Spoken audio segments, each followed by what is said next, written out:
매출 잘 나온다, 수익 잘 나온다, 보장된 것처럼 또 얘기를 하는데 절대 보장된 건 없습니다. 점주가 이제 생업에 바쁘다 보면 그 통지 기간을 놓치는 경우가 있을 수 있어요. 본부 쪽에서 위약금 통지글을 보내는 경우가 있습니다. 중도해지가 돼버리니까. 잡은 물고기니까 네. 먹이를 주지 않고. 실제로 이런 일들이 나에게도 있을 수 있구나라는 걸 좀 미리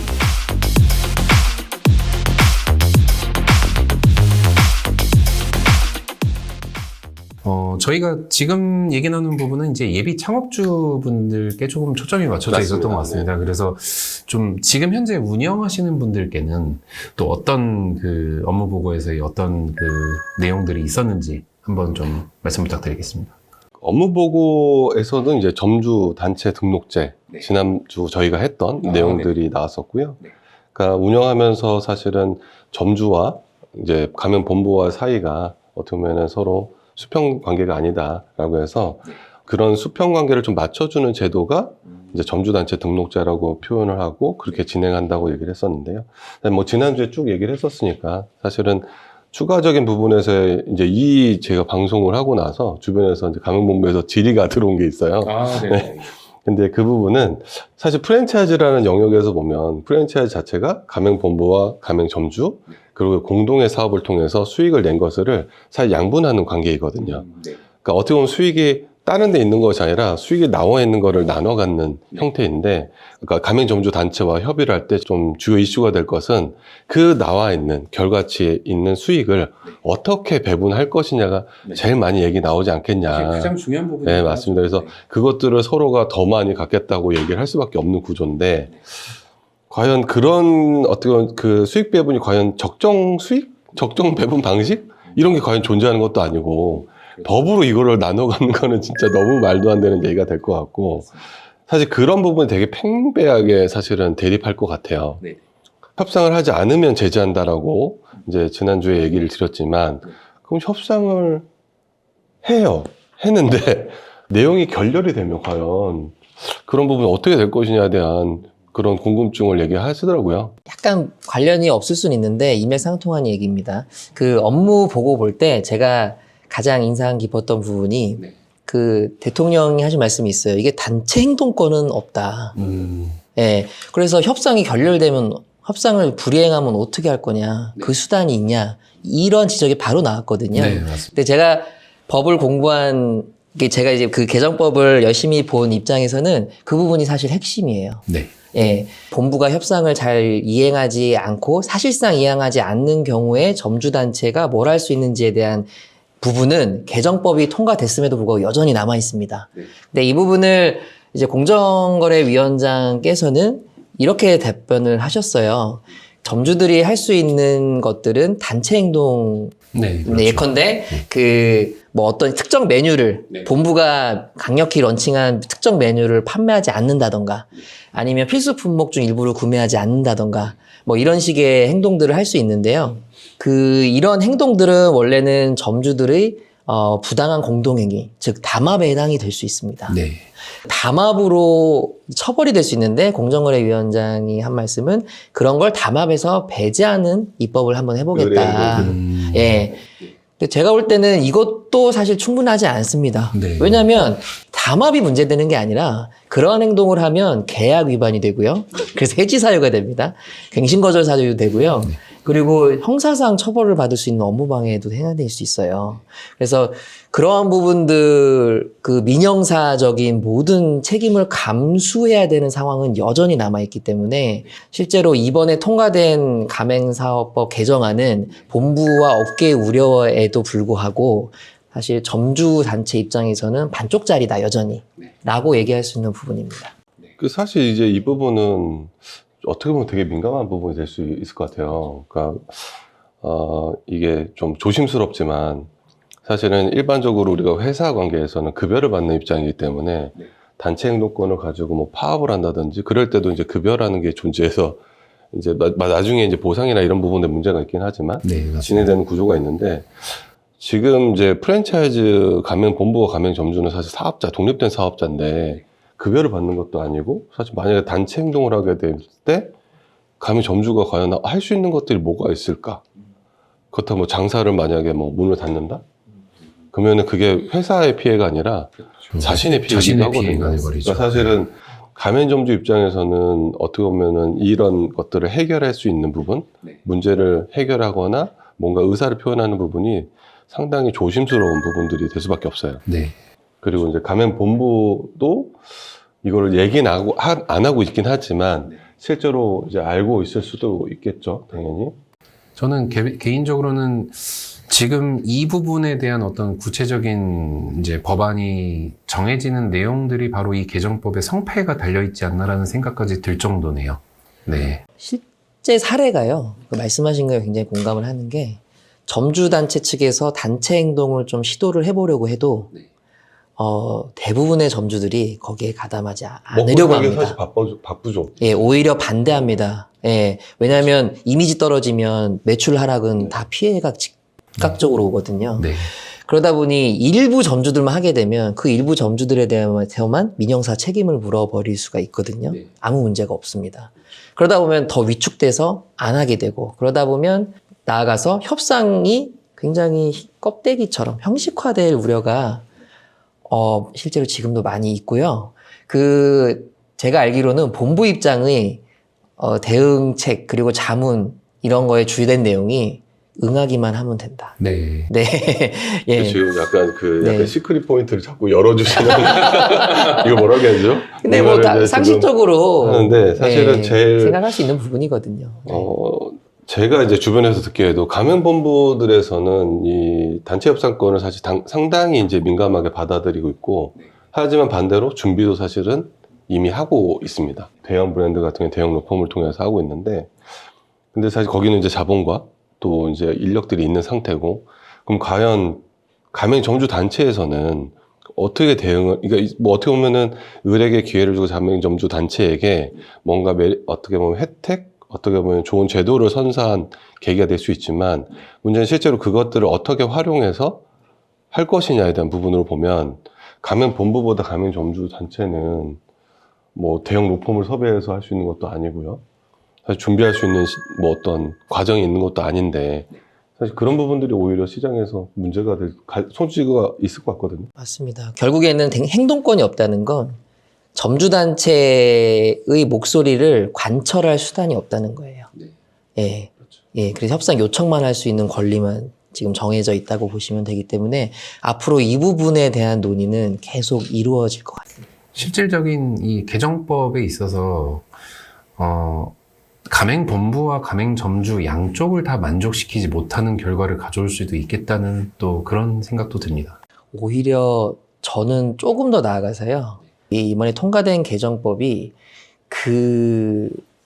점주단체에 등록할 수 있는 권한을 부여하고 협상에 불응했을 때 제재할 수 있는 근거는 마련했지만 오히려 등록단체 수가 딱 정해질 수가 있고요.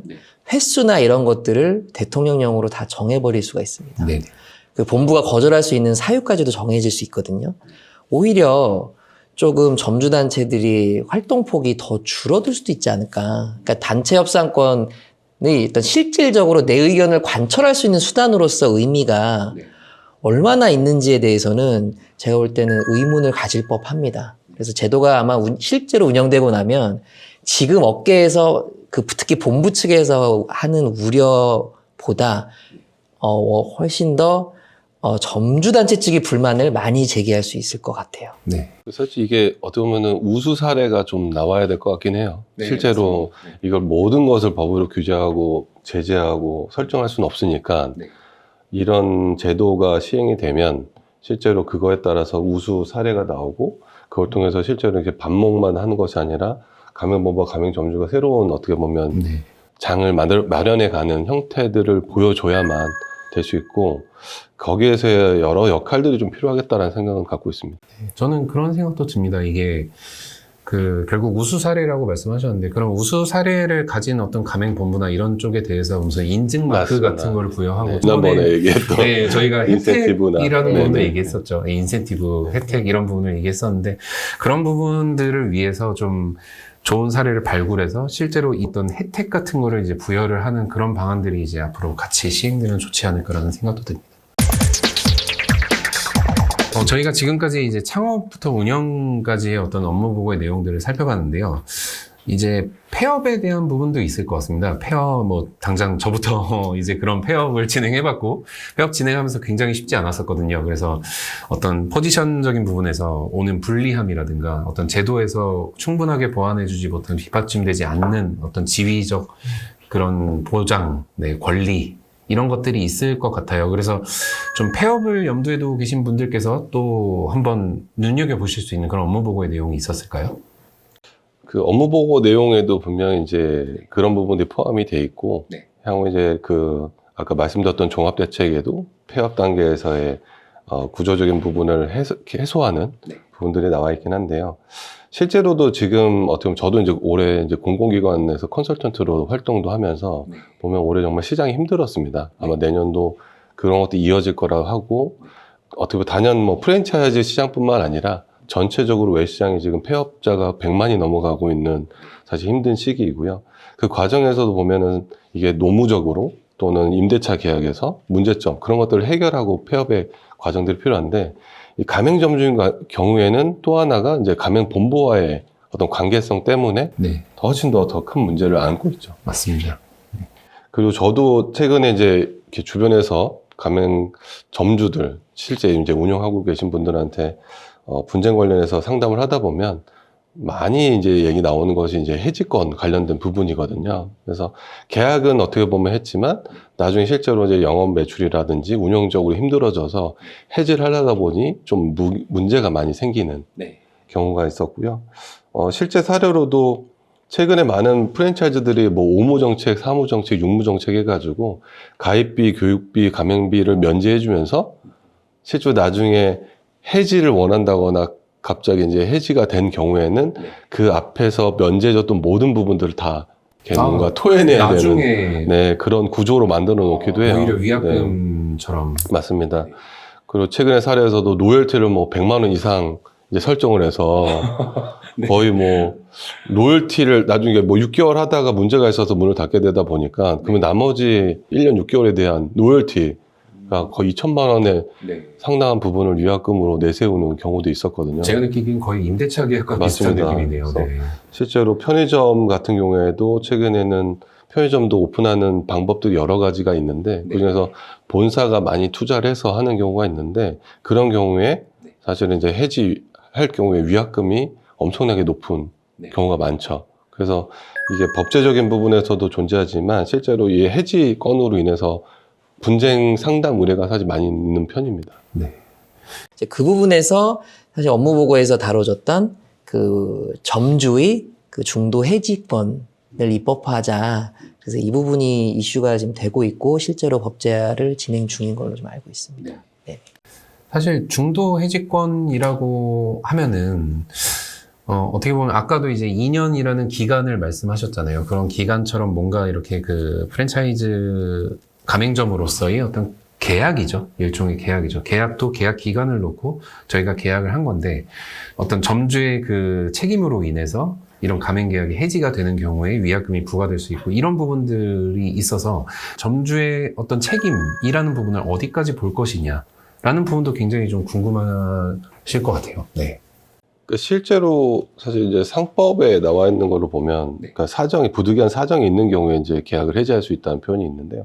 가맹사업법이 사실 어떻게 보면은 점주 측을 좀 보호하는 측면으로 되다 보니까 오히려 가맹본부가 가맹점주와의 계약을 해지할 때는 이러이러한 방법을 통해 절차를 밟아서 해라. 그렇지 않으면 무효가 된다라는 구조가 있지. 반대로 점주가 가맹본부에게 해지를 요청할 근거가 없습니다. 좀 오히려 이제 이게 근거적으로는 가맹사업법에서 가맹점주의 권익을 좀 보장하다 보니까 반대로 해지를 요청하는 권한이 없고요. 그러다 보니까 그걸 아마 이번에 이제 구체화하는 거를 좀 추진하고 있는 것 같고요. 뭐 첨언해서 말씀을 드리면 지금 공정위에서 추진 중인 부분은 크게 두 가지로 나눌 수 있을 것 같아요. 첫 번째는 점주에게 정말 부득이한 사정을 좀 구체화해서 해지권을 명시적으로 법률상 규정으로 부여하자 이 측면이고요. 근데 이게 해지권과 별개인 게 위약금입니다. 네. 위약금은 점주가 자기의 귀책 사유를 한 경우에는 사실 본부가 손해가 발생한 거는 맞거든요. 이제 그 부분에 있어서 위약금을 이제 물리는 것이 자체가 나쁜 건 아닌데 그것이 과도할 때의 문제인 거죠. 그래서 이걸 두 개로 나눠서 위약금 부분에 있어서는 사실 지금 현행법에도 관련 규정들이 꽤 있습니다.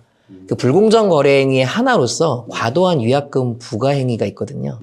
그래서 그런 부분 그 사유 중에 하나만 말씀을 드리면 뭐 1년 동안 그 본부가 얘기한 최저 매출액, 예상 매출액보다 1년 동안 계속 매출액이 하회할 경우에는 그 위약금을 부과하는 것 자체가 불공정 거래 행위다. 이런 규정이 있습니다. 네네. 그래서 그러한 것들로 좀 어느 정도 커버가 되는 것 같고요.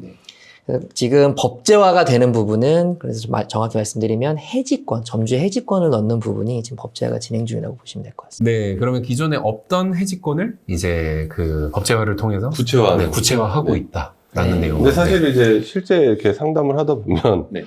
아, 참 이게 안타까운 부분인데 이게 위약금이 있는 건지를 인지하지 못하고 계약하시는 분들이 너무 많으세요. 맞습니다. 그러니까 나중에 이제 해지를 이제 가맹점주가 얘기했을 때 위약금 있다고 얘기하면 내가 위약금이 있나요?를 이제 거꾸로 물어보시는 케이스거든요. 또 뜨끔했습니다. 네.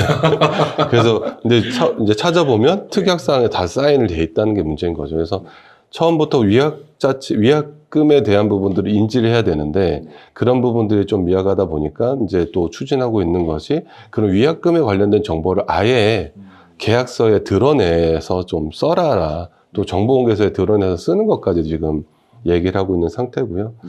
이제 어떻게 보면 반대는 아니지만 가맹본부 입장에서 보면 너무 해지가 남발하게 되면 사실은 가맹본부도 이거를 사업을 전개하는 과정에서 내가 준비를 해서 이렇게 가야 되는데 너무 정부에서 이게 해지권을 보장한다는 형태로 남발하면 나도 이 사업을 꾸려가기 위해서 돈과 시간과 사람을 투여했는데 이게 너무 이제 경영 안정성이 이렇게 없게 되는 거 아니냐. 이런 것들도 있거든요. 그래서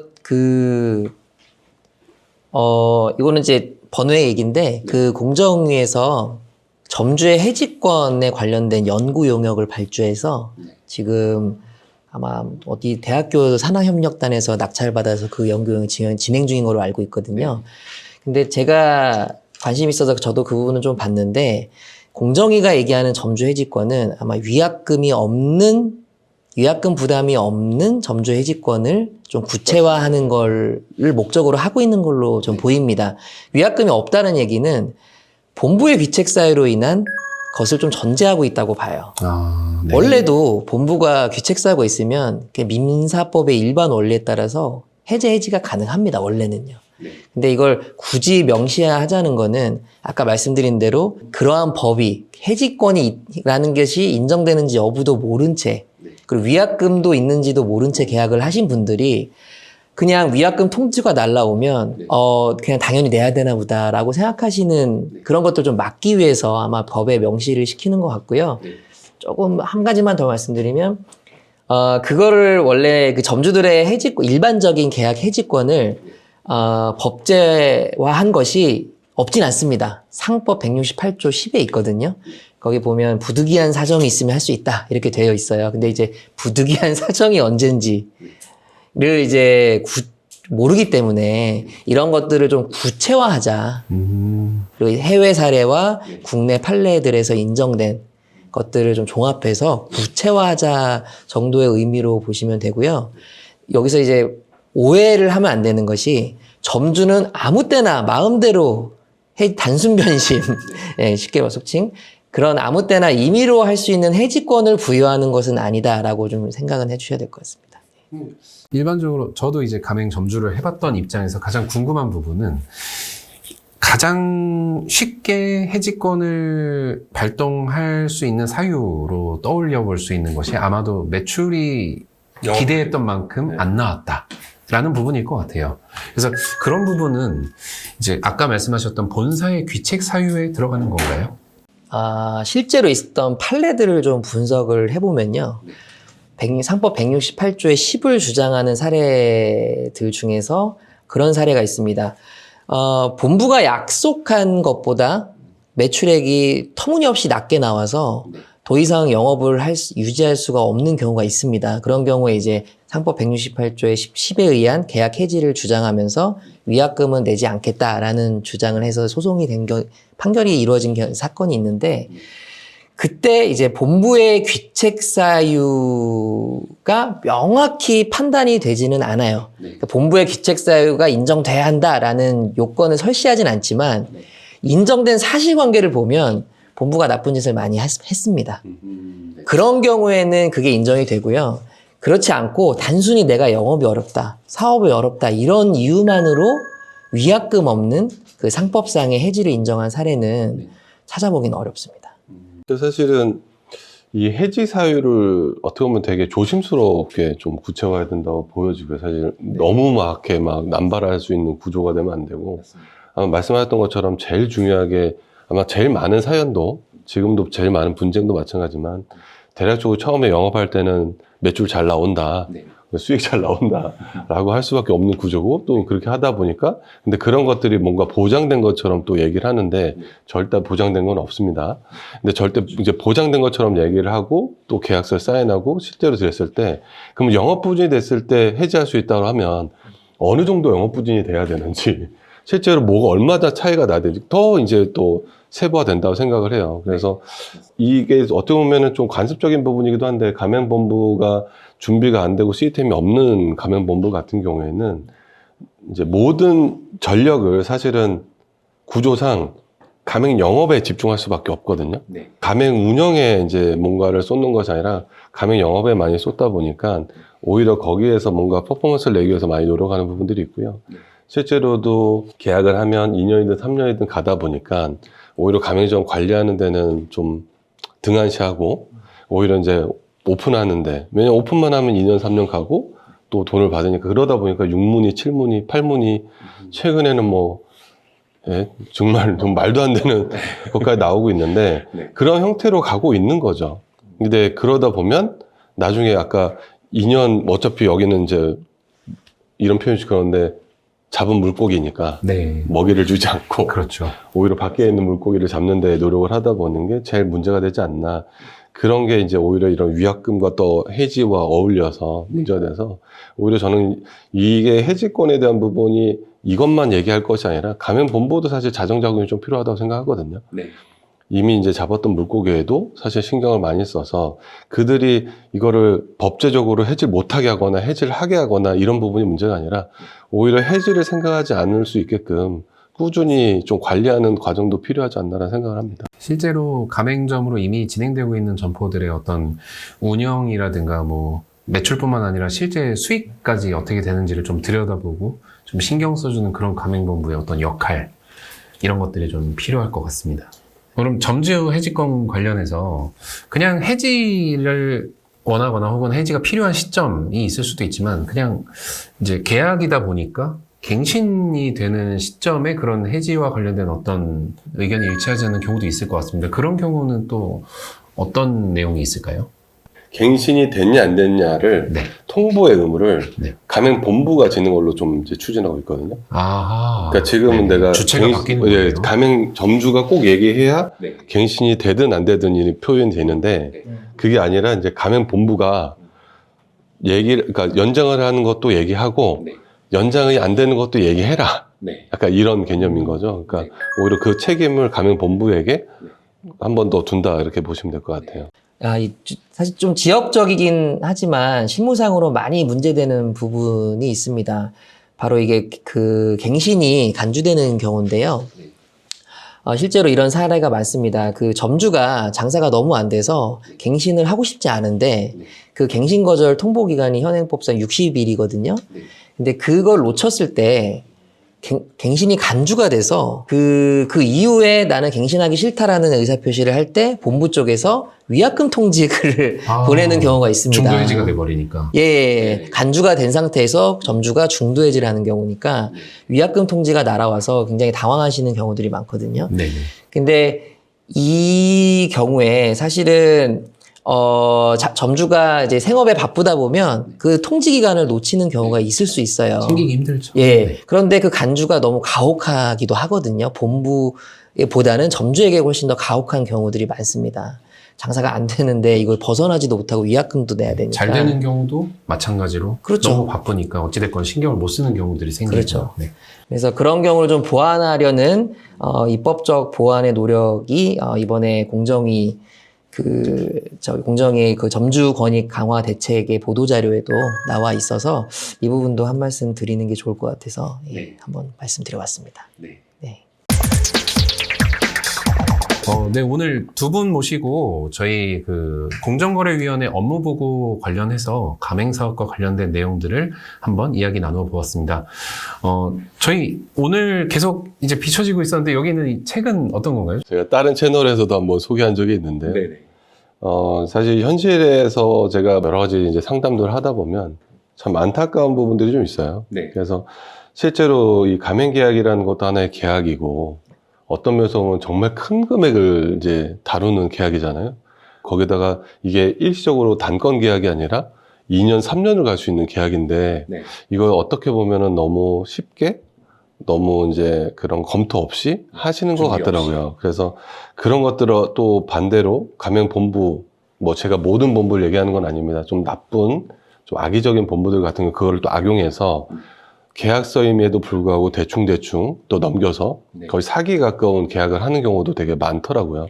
그러니까 점주는 이해하지 못한 내용들이 포함이 돼 있고, 네. 그런 문제점들이 많이 발생하는 것 같아서 채널도 이렇게 만들었지만, 그 전에 그런 것들을 공감하고 있는 저희 가맹거래 동기와 함께 네. 책을 같이 출판을 했고요. 네네. 하나는 제가 이제 앞에 보시는 것처럼 이제 프랜차이즈 본부로 네. 성장하기인데, 프랜차이즈 본부로서도 네. 법을 잘 모르면 오히려 내가 돈 벌려고 사업을 시작했는데도 불구하고 여러 가지 시행착오를 겪게 되는 것들이 있다 보니까 그렇죠. 가맹사업법 기준으로 사실은 좀 표현한 책이다. 네. 주의해야 될 사항들을 다룬 책이 있고요. 나머지 하나는 이제 점주 입장에서 좀 어려운 법률적 용어보다는 네. 실제로 있을 법한 사례들을 또 한 가지 재밌는 기획 중에 하나가 뭐냐면 각자 그 점주들의 이야기를 옴니버스 형식으로 담았고요. 네. 그리고 그 점주들의 MBTI가 나와 있습니다. 그래서 MBTI별로 네. 이 각각의 어떤 창업과 운영과 폐점 단계에서 있을 수 있는 이제 본부의 갑질과 여러 가지 법률적 문제에 대해서 그 MBTI 성격대로 해결해 나가는, 이겨나가는 모습들을 담담하게 담고 있거든요. 그래서 편하게 읽으시면서도 실제로 이런 일들이 나에게도 있을 수 있구나라는 걸 좀 미리 시뮬레이션 해볼 수 있는 그런 좋은 안내서가 될 수 있다라는 생각이 드는 책입니다. 저희가 너무 어디 가맹 본부냐 가맹 점주냐 책은 나눠졌지만 편을 가르기 위해서 만든 것은 아니고, 너무 편향적인 시각을 갖고 하는 것도 아니고, 그래서 오히려 여러 사람이 참여해서 다양한 시각을 가지고 문제를 풀어보자 네. 라는 시각에서 책을 만들었고요. 책도 책이지만 실제로 가맹 계약을 할 때는 아까도 말씀드렸지만 좀 사전적으로 검토를 좀 받아봤으면 좋겠어요. 네. 예, 공부하는 것도 되게 중요하고, 네. 위험도 내가 알고 뛰어드는 위험과 모르고 당하는 위험은 정말 다르다고 생각하거든요. 네. 그렇죠. 하나는 프랜차이즈 본부로 성장하기이고요. 또 하나는 프랜차이즈 점주로 살아남기라는 제목의 두 권의 책이 있는데, 이 부분이 어떻게 보면 가맹 사업을 진행하는 데 있어서 바이블로 활용되길 바라면서, 또 이것보다 더 살아있는 사례를 다루는 저희 가맹 엑스파일을 주목해 주시기 바랍니다. 오늘 공정거래위원회의 업무보고와 관련해서 가맹사업과 관련된 내용을 집중 분석해 봤는데요. 더 궁금하신 점이 있으시다면 언제든지 저희 댓글 그리고 이메일 등을 통해서 저희에게 많은 문의와 제보 남겨주시길 부탁드리겠습니다. 지금까지 시청해 주신 여러분 감사합니다. 가맹 X